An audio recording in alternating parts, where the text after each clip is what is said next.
Welcome to the Win, Make, Give podcast. Chad Himes here. And you know what? I ditched Ben. I ditched Bob this week because I had an episode that I just wanted to bring you on my own. That's right. I have a friend of mine who's one of our audience members, and he did something that you can decide.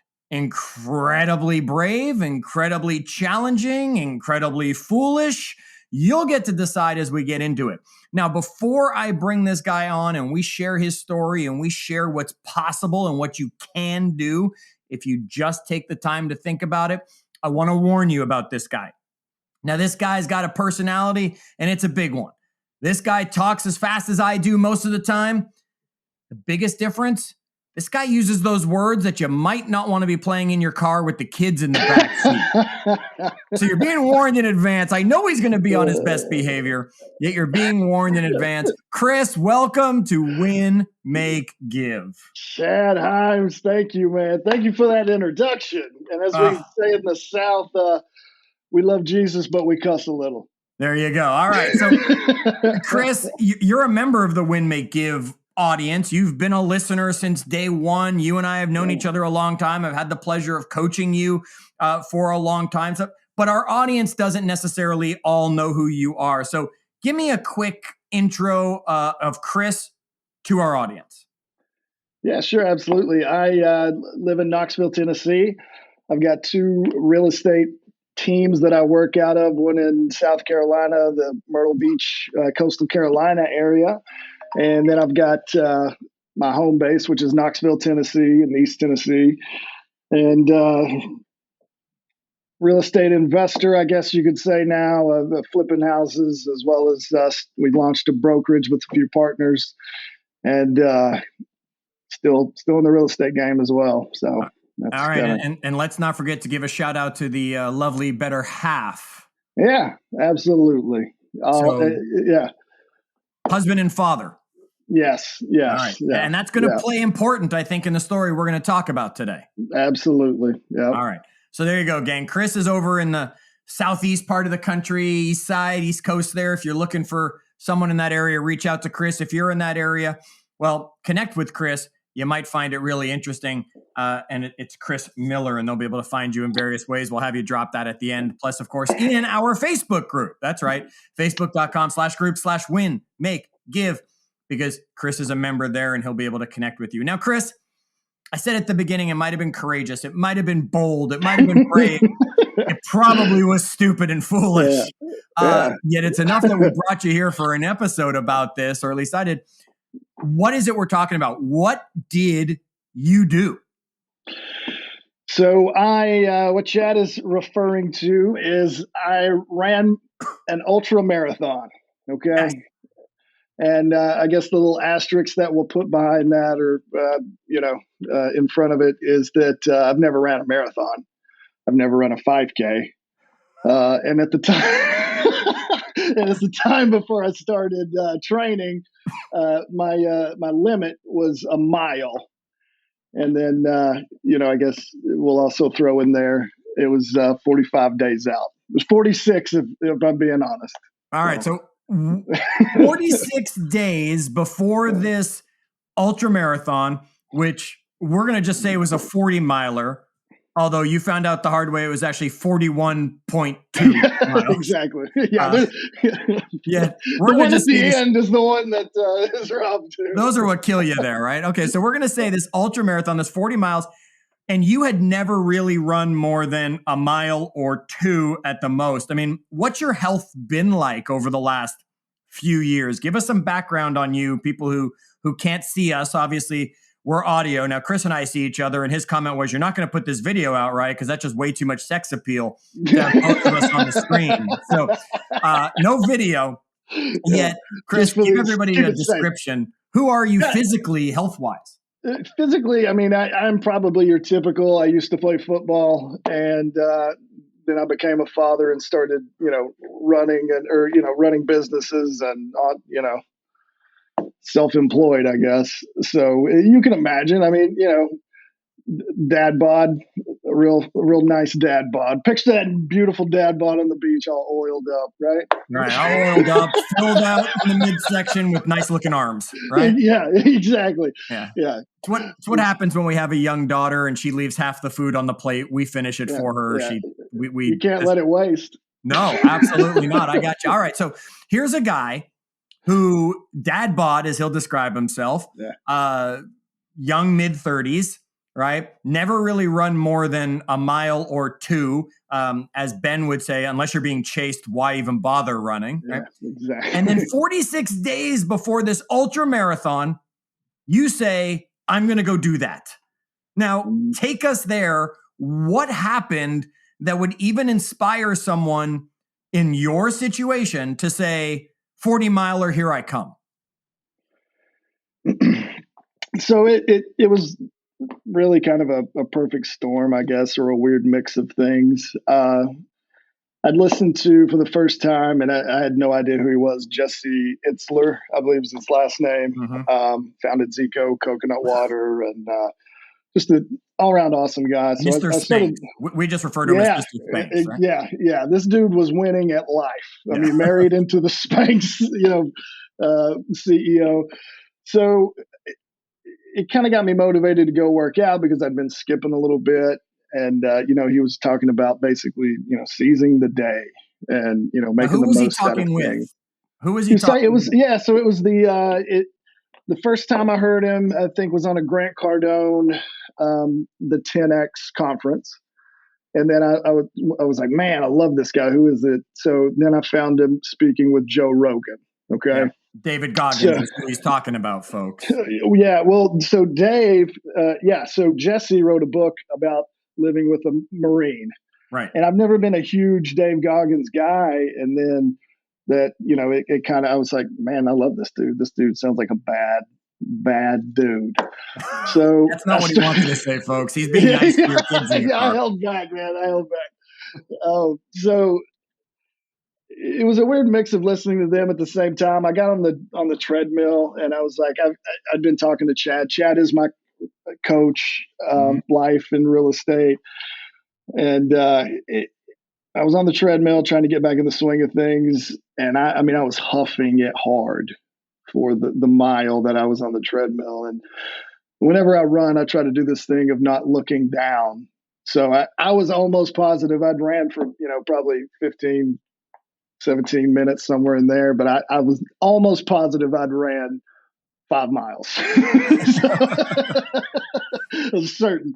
So I looked down, it was like 0.9, and I was like, all right, let's finish this out. So I finished it out and did what I normally do.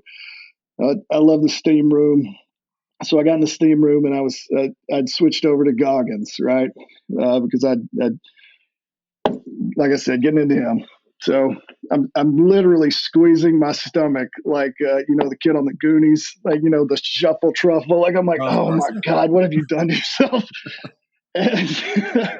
And Goggins was just talking about being a badass, and I was like, what has happened to you, dude? Like you used to be a badass, and it's just I'd gotten to a place where everything was kind of comfortable. There's a shirt that I see every now and then that says, talented but lazy.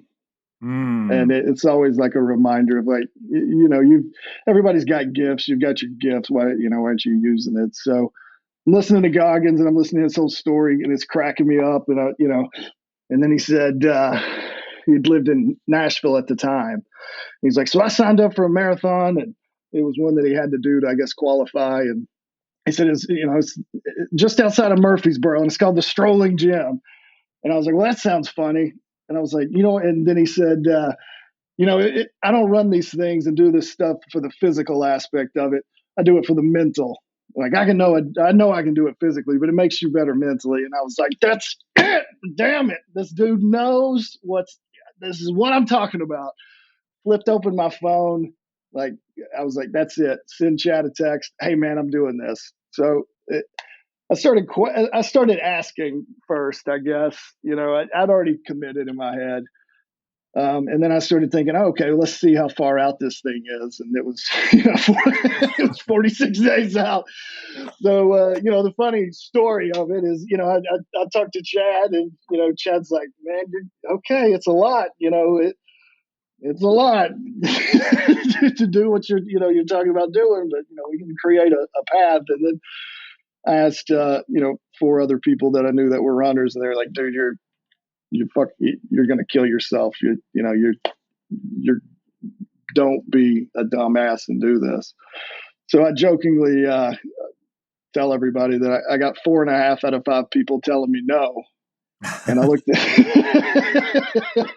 so I looked over at my business partner, and she was, kind of sitting next to me. And I said, I had everybody on speakerphone at the time. And she said, I said, well, what do you think about that? And she just, she laughed. She said, I guess you know what you got to do. So that's what we did. I proved everybody wrong and took on this challenge to do a 40-miler when you had never run more than 1 mile, because Goggins basically had said it's mental, not physical. Yeah, exactly. And, we live by the principle of, if somebody can do it, we can do it. Okay. It can be done. Right. So that doesn't make it a great idea, but it can be done. It can be done, and it was done, and folks, you're going to hear the story of it. Yet, take us through the 45 days. Let's not get to race day yet. Yeah. You had to go through some sort of roller coaster of feelings, emotions of, I got this. What the heck did I just sign myself up for? I've got this. I got to get out of this. How do I walk? Talk to us about the 45 days leading up to it, your mindset, your attack. What was that like, Chris, getting every day, getting closer and closer and closer, knowing you were still you physically? So the plan was basically a dump, right? I mean, I knew that in that short time frame that everything that I could possibly find to do needed to be done, right? Mm-hmm. So my first contact was Chad, and, hey man, what do I need? And I mean, Chad was pumped. He was like, just get this. I mean, I didn't even question it. I've got a load of, running shit now that I don't even know how to use, I guess. But sometimes just ask the experts. We know the things you need. Yeah, exactly. So, shoes came in a week later, and I started running, I needed to think outside the box. I mean, I went as far as I started Wim Hof breathing techniques, cold water therapy again. I started doing cryo again because I knew that my joints would have some issues. And it was just that I just dumped everything as much as possible on myself. Now, as someone that is not organized, okay, the beauty out of, even the crash course in getting there is, you don't get a fucking choice at that point. And, there were days that I said, all right, well, I'm going to do this instead of that. And instead of train. I mean, I would love to say every day I got up and I pounded the road and did exactly what I was supposed to do. But the beauty that I have found in a lot of this is that you don't even have to practice perfect all the time. You set the goal, get there, get it done.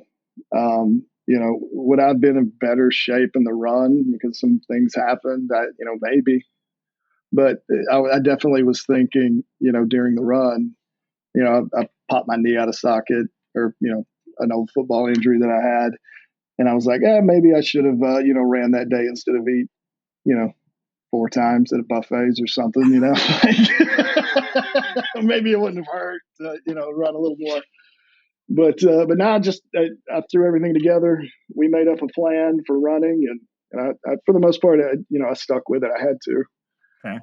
So now the only thing I was going to say that I didn't account for that, looking back, if anyone out there is going to do it, is it's a good idea to look at the map of where you're running. Yes, because you found out there was a little more elevation than you were. There was a lot. You just more figured they found the flattest 40 miles possible, and that's what you were going to run. Yeah, are we on treadmills? What's going on? All right, Yeah. let's do it. All right. Yeah. Yes, that will definitely come into play as we keep moving forward here. All right, so it's the day before the event, Chris. Yeah. You're as committed as you're going to be. You're getting yourself ready. Now, you drove over because you were a few hours away from actually the race, even though it's still in the same state. You drove over and talk about the night before. So I really liked the night before, okay, because it made me feel like I was damn near going to war. You know, it brought back like that feeling. And I realized that I hadn't had it in a long time, but that feeling of like, hey, you got a big game tomorrow. Like there's a lot to be said, I think, for just the anticipation of, going in and knowing you've got everything that you need, everything's laid out. Now, part of the fun in the way that I do things, as I said, I'm not that organized, but I was super pumped because I had everything laid out. And I'm not a big guy, like overweight, I don't guess, but I sleep with a CPAP because there's, like we said earlier, sex appeal here. Nothing sexier than a CPAP machine. Right? So I've got everything laid out, and I mean, if I don't sleep with this thing, I don't sleep. So I'm 3 hours away from my house, got everything laid out, forgot my CPAP. So took the nasal strips out that I was going to use for the breathe right strips that I was going to use for the race, propped myself up, slept like an old man. But like I barely slept because I was so stressed out about how I was going to feel in the morning, So, and then how did you feel in the morning? I think I felt great, honestly. I mean, I was pumped. So, that was just the good Lord looking after me. All right. So here we go. We're going to go to the start line. Now, folks, why are we talking about this with Chris? Because I want you to understand 46 days before an ultra marathon, Chris gets inspired to say, I'm going to do it. And folks, I'm going to spoil the ending for you. He does it. Okay. Now there's a heck of a story between here and there, but he does it. And what I want you to understand is you can do it too. Now, we're not saying you got to go run an ultra marathon, but this could be anything, couldn't it, Chris? I mean, this could be, I'm going to take on this commitment. I'm going to do this at work for X number of days. I'm going to do this with my spouse to take my partnership to that next level, whatever it is. To you, it just happened to be a run that was going to put yourself mentally in the mindset of, I can accomplish anything I put in front of me. Yeah. Okay. So take us to the starting line. Well, let me go back to this too. One other thing, as far as preparation goes, that I know that it sounds funny, but it's definitely hard if you're in the real estate world, especially in this market, something to account for, which was even lining up and being able to run all day Saturday without being bothered. Luckily I have just awesome partners and people that are on my team, but that was a big deal. Like not talking on my phone. Surrounding yourself with the right people so that you've got the environment to actually accomplish the goals you set out. Yeah. So as dumb as it is, I mean, that was a big thing with me. It's the big takeaway. Like, all right, awesome. But So you get to the starting line and you're the only one there, right? Yeah, absolutely. So I get to the starting line with 5 minutes left because, of course, I had traffic. We had traffic, and I'm lined up, and I wasn't expecting it. There's probably 350 people out there, and it was cold, and I hate cold. I've got my little tight girly runner stuff on, and it's totally exposed legs and tank top, but I'm trying to paint a picture here for everybody. It's a sexy one. Yeah, exactly. But yeah, so 350 people, and I was in the back of the line. And like I said, I had no idea. I hadn't looked at the map, but right off the bat, there's a hill, a big hill. So one of the things that me and Chad had talked about early on was, hey man, you're going 41, 42 miles, and there are other people in this race that are going to be running a 5K, 10K, and a marathon. They're going to be running off. It was damn near impossible for me to hold back running. Like, that in itself was an accomplishment, that I didn't just burn out of fuel in the first 7 miles, like just being competitive and being like, all right, screw it, I'm gone. Yep. So you learned some lessons in restraint even during this event. Oh yeah, absolutely. And you're a guy who's usually 100% right through the wall, no questions asked. You're going to deal with it after. So restraint was not an easy one for you.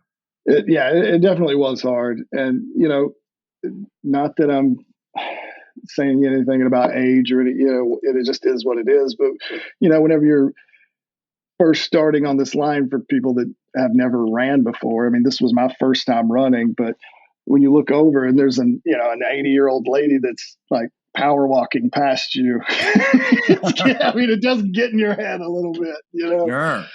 So, but yeah, I mean, right away, what was funny to me, I watched a documentary about a runner a couple nights before, and she had kind of talked about, hey, I was feeling my legs. I think it's a weird thing to say, but that day I woke up, and whenever the run started, I felt my legs. Like, I really felt great. There was nothing that I was like, oh man, I wish I would have done this better.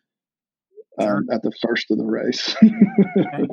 So we're going to learn a lot of lessons through this race, folks, that are applicable to everywhere in life, from 1, making a commitment, sticking to it, as Chris has already said, 2, having the right group of people around you so that you can accomplish your goals, whether that's they're supportive of you, whether that means they're doing something with you, whether that means they're literally on your team, or whether that means they're just protecting you and your time so you can get things done. We had preparation and being ready. We had having restraint, because sometimes it doesn't pay to run at full speed, in Chris's case, literally, and maybe in your business or your other worldly situations, it might be literally or figuratively we're talking about here, where maybe it doesn't pay to run at full speed. So Chris, you start the race, you're running in the race. Talk to me about it. I mean, what's going on for the first while in the race for you? So everything felt really good.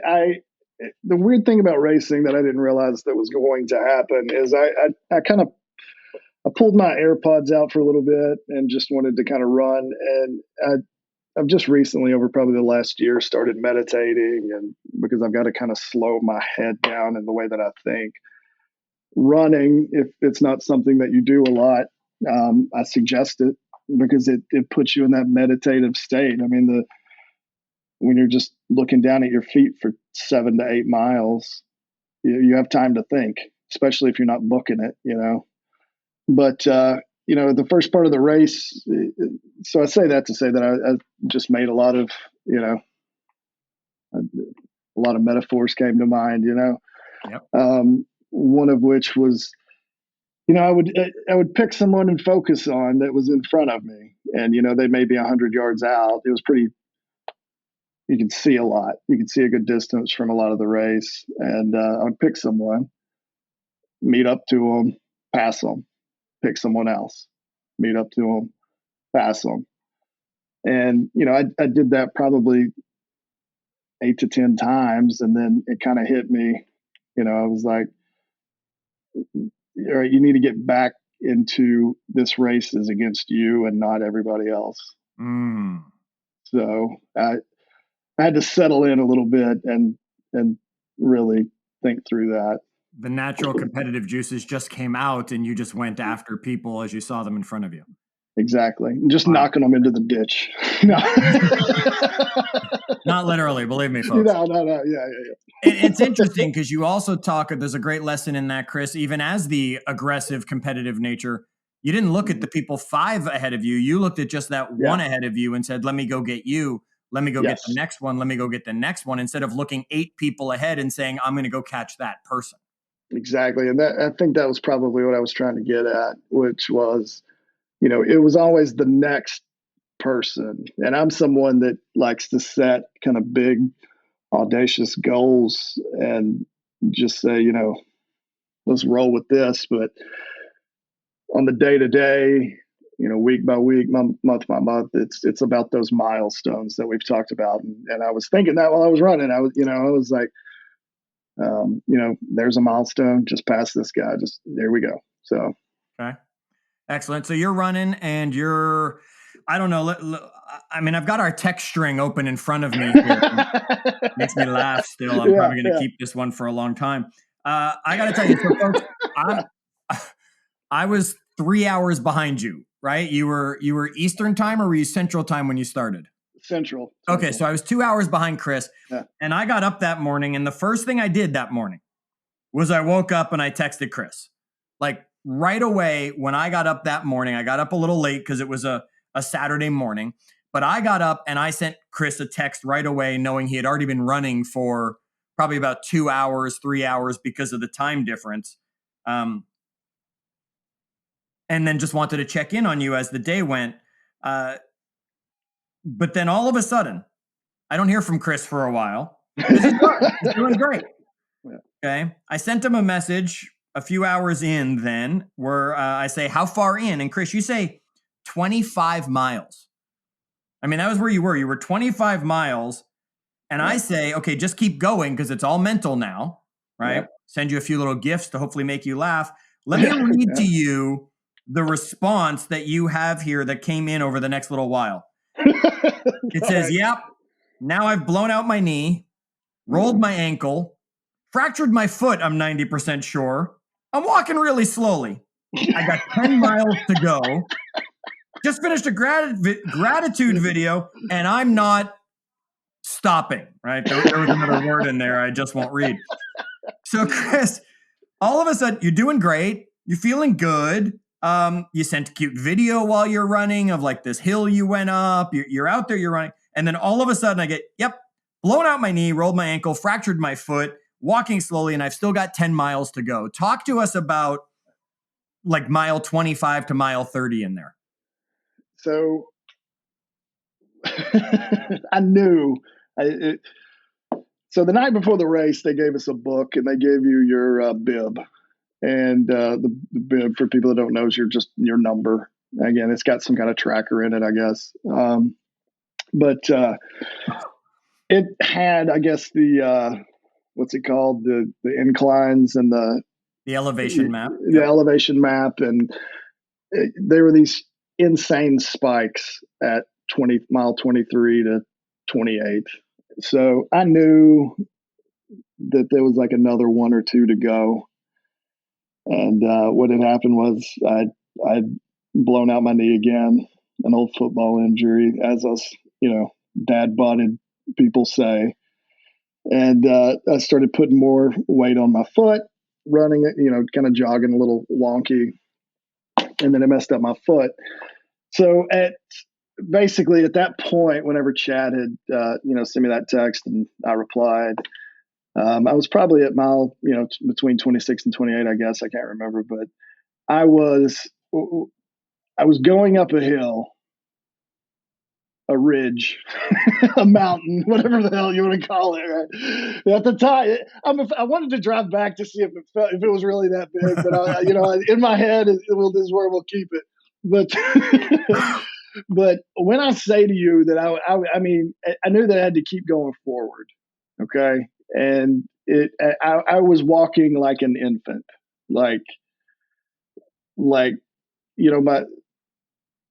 I just started getting blisters on my feet. And I mean, I was probably 3-inch a foot, just trying to hold that pace.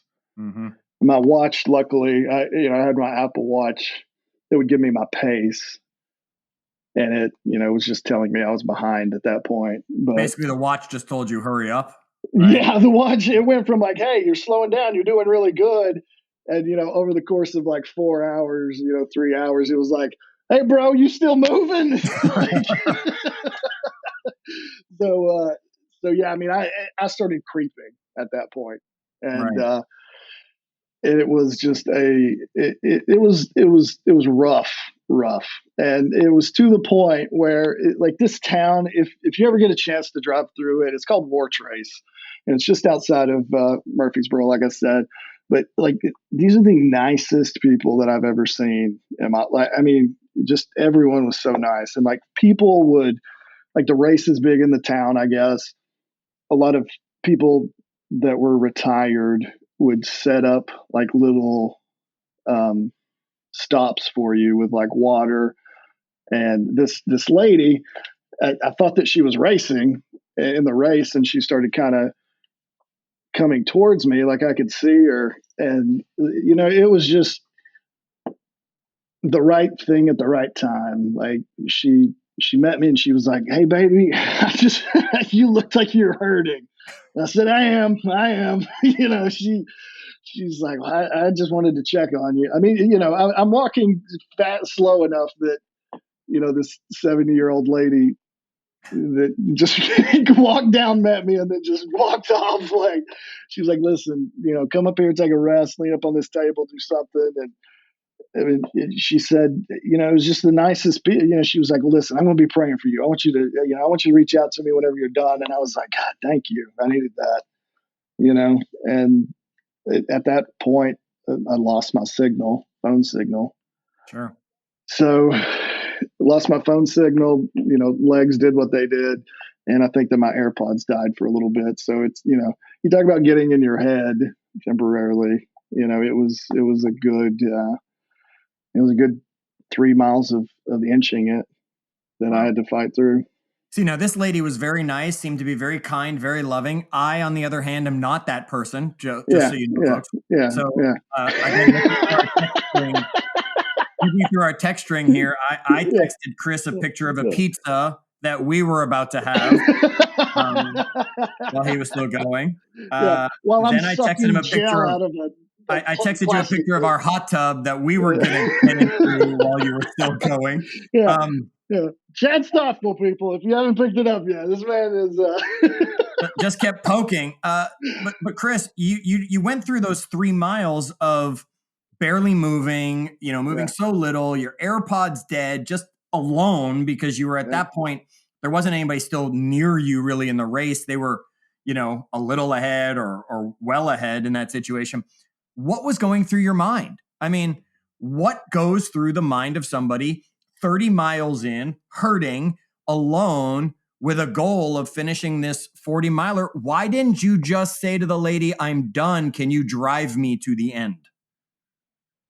So while I was standing at the table and, trying to, because it was hot. I mean, it was the middle of the day, and I think it was around 80 degrees. And I mean, it was taking its toll,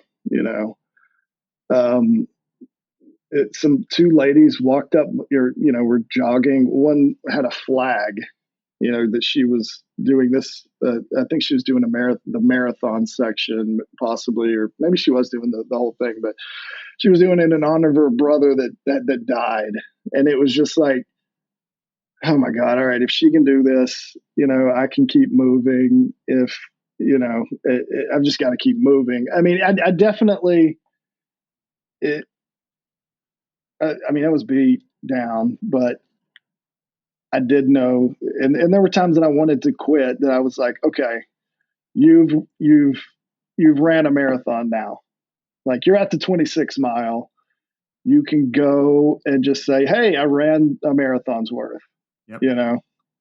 But I kept thinking about it, and I was like, that is the worst little bitch thing that you would ever have to live with. So, it took slowing down and me getting mad at myself to the point of thinking, okay, if I've completely messed up my foot or my leg, I'll probably have physical therapy for about 4 to 6 months.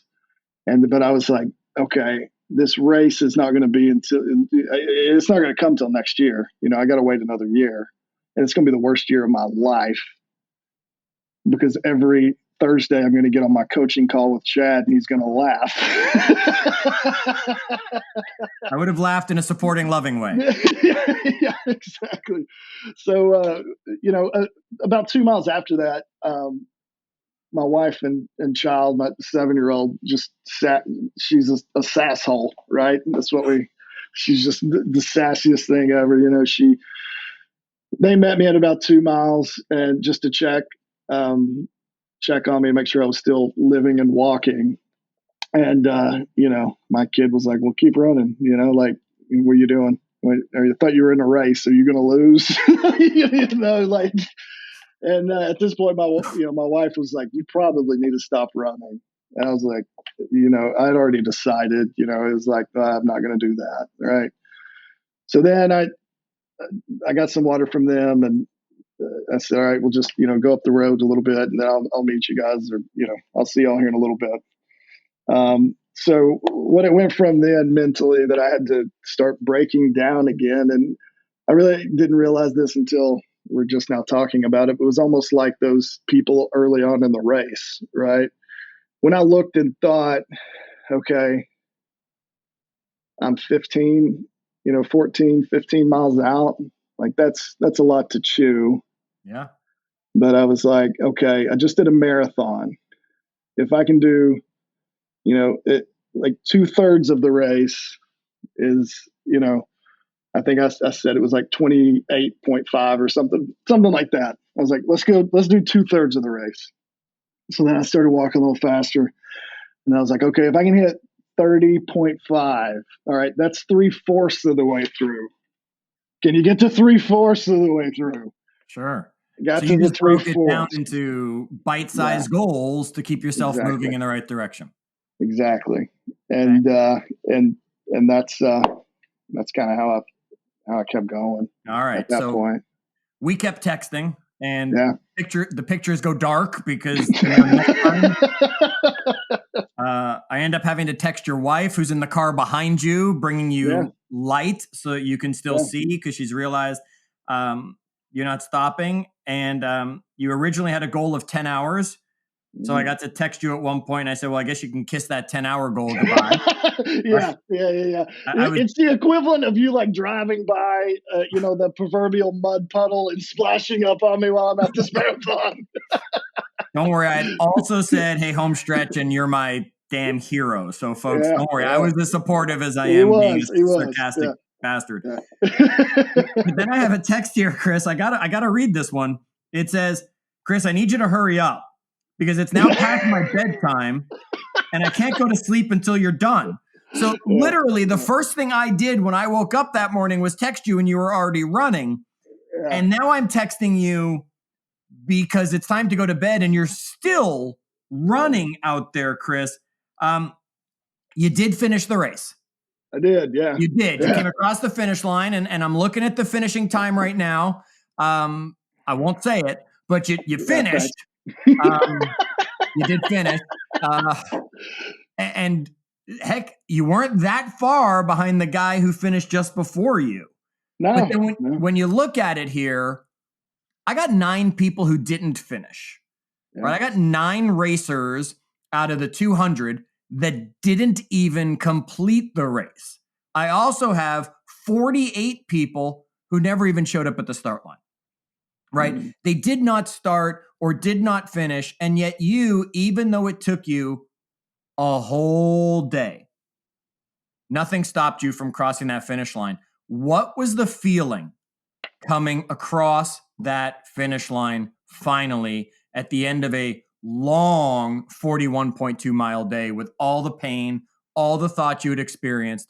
What's the thoughts going through your mind as you cross the line? What was interesting is so probably mile, I guess, 34. The people there, like I said, were super nice. Everybody that was over the race was amazing.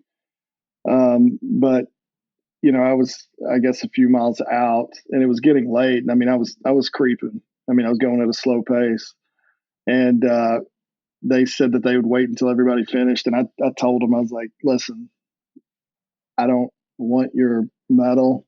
None of that I don't give a shit about any of that. I've got to finish. Okay. Y'all just go home. I don't care. It's going to be late when I finish is what I was saying, and one of the guys said, listen, man, you can quit. It's not going to be, nobody's going to think any less of you if you don't. And I was like, well, hell yeah, you will, man, or you wouldn't have just thought that. Like, well, what kind of stuff is that to say? Yeah, absolutely. My kid, I meant to tell you this. My kid has this insane memory, and it worries me at times, a lot of times. But I felt like if Dad got in the car and didn't finish, because she kept saying, when are you gonna hit the line? When are you gonna finish? When are you gonna finish? That'd have been the worst thing ever at that point. I mean, I would have finished either way, but for her to see me would have been exponentially worse. Okay. Sometimes it's not doing it for you, it's who you're doing it for, and it's doing for that other person. Yeah. And that would have been a nightmare for me. I mean, the last 2 miles, Ashley was, in the car with her. I mean, because it's 10 o'clock at night. Yep. It was 10 o'clock at night. And so, and out in this, it's out in the country, it was pitch black. So, I had a flashlight and the lights in front of me, and I picked up a little steam, I guess, coming in. But, to the finish, to what you were asking, I had so many emotions that were going throughout the race that when I finished, I almost hated to finish, like it was very therapeutic for me, and in a way that is very weird. But, the first thing whenever I got in the car, they were like, hey, let's get you some medicine. Let's get you some whatever. And it was like, no, let me enjoy these nasty ass blisters and these let me love this hurt for a little bit, right? Yep. And we talked about, okay, do we need to get a hotel because it's so late? It's like, no, man, I'm woke now. Like I can't, I don't guess I was proud of myself because I knew that I would do it, but to say that I did it and to know that I've always wanted to be someone that said, I guess it's just from getting older possibly, but I want to be the person that people say, you know what, if he said it, you better take that shit to the grave. Like you can bet that that's happening. Okay. Yep. So for one, I didn't have to listen to you blast me. So that was a win coming out of it. But I mean, I was able to keep that promise. And, there were, there were a lot of people that were actively involved in the success of this. And I mean, there were so many people that I'm not even going to attempt to name people, but, I wouldn't have been able to go back to them and say, hey, thanks for wasting your time. But no, I didn't finish. Oh man, I did get you, you just didn't make it. I can't have that conversation. I hate small talk anyway. So I'm not going to be like, oh, well, what happened was I blew out this and then I did this. And it felt good to be able to keep the promise, That's awesome. And I know, Chris, you said, man. You said to me after it that, there was hurt, there was pain, you had to go to a doctor and have your foot looked at and all that stuff. Yet you actually said to me within a week, I want to go run it. Yeah. Yeah. It's insane because I don't, 50 days ago or 52 days ago, I don't like running. I hated running. But now my body's like, all right, bro, you woke it up. Let's go. I wanted to go running again. And, the takeaway was just so huge that, it'll probably not, I don't plan on stopping anytime soon. I mean, God knows I ordered the gear that you said, told me to get. So there's a couple $1,000s. He said no limits. Just get me the right stuff.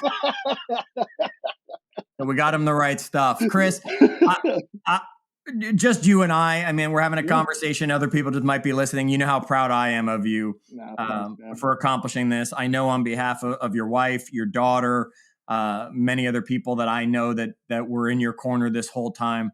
I know how proud they were of you actually doing this, and how many texts I got from people just saying, have you heard from him? How's he doing? What's going on? So I really appreciate you taking the time and sharing this story with our audience, because audience, go back and listen to this one again. There are as many lessons that Chris has shared in here as there were miles he ran that day. We're not saying you got to go take on an ultra marathon, but boy, the lessons are still there. The opportunities are there. And what is that challenge that you could go right now and commit to and push through no matter what, the way Chris pushed through 41.2 miles? So, gang, make sure you connect with Chris. He's in our Facebook group, facebook.com/group/win-make-give. I will be tagging Chris when this episode is live. So he'll be right there seeing everything you got to say. You want to connect with him, ask him questions, talk to him about something, get some motivation from him. He'll be happy to share it with you. And until our next episode, as always, do good.